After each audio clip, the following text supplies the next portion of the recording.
ప్రబల తీర్థం.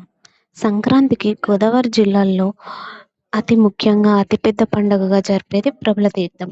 దీన్ని వీక్షించడానికి గోదావరి 2 జిల్లాల ప్రజలకు మాత్రమే కాకుండా ఇరు ప్రాంతాల నుండి అనేక మంది ప్రజలు తరలివస్తారు. కోడిపందాలు, గుండాటలతో పాటు ఈ ప్రబల తీర్థం కూడా గోదావరి జిల్లాల్లో ఎంతో ప్రాముఖ్యత చెందింది.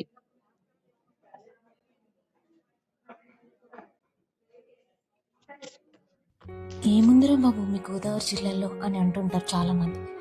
మాకెందుకు మా గోదావరి జిల్లాలో అంటే ఇష్టం అంటే ఇలాంటి పచ్చదనం, ఇంకా చాలా ప్రాచీనమైన టెంపుల్స్, అభిమానం, ఆప్యాయత, ప్రేమ ఇవన్నీ దొరుకుతాయి. ఇదేంట్రా బాబు అందరూ చెప్పినట్టే సోది చెప్తుంది అనుకుంటున్నారా?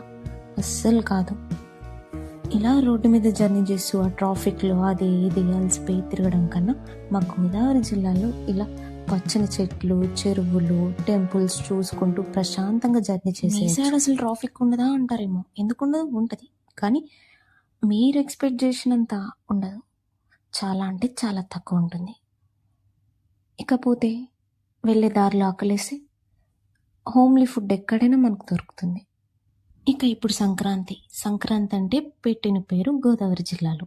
మా వాళ్ళంతా సంవత్సరం అంతా కష్టపడి సంపాదించిందంతా కోడి పందాలు, గుండాటలు అని ఈ సంక్రాంతి 4 రోజులు తగిలేసిస్తారు. అదే వాళ్ళకి సంతోషం.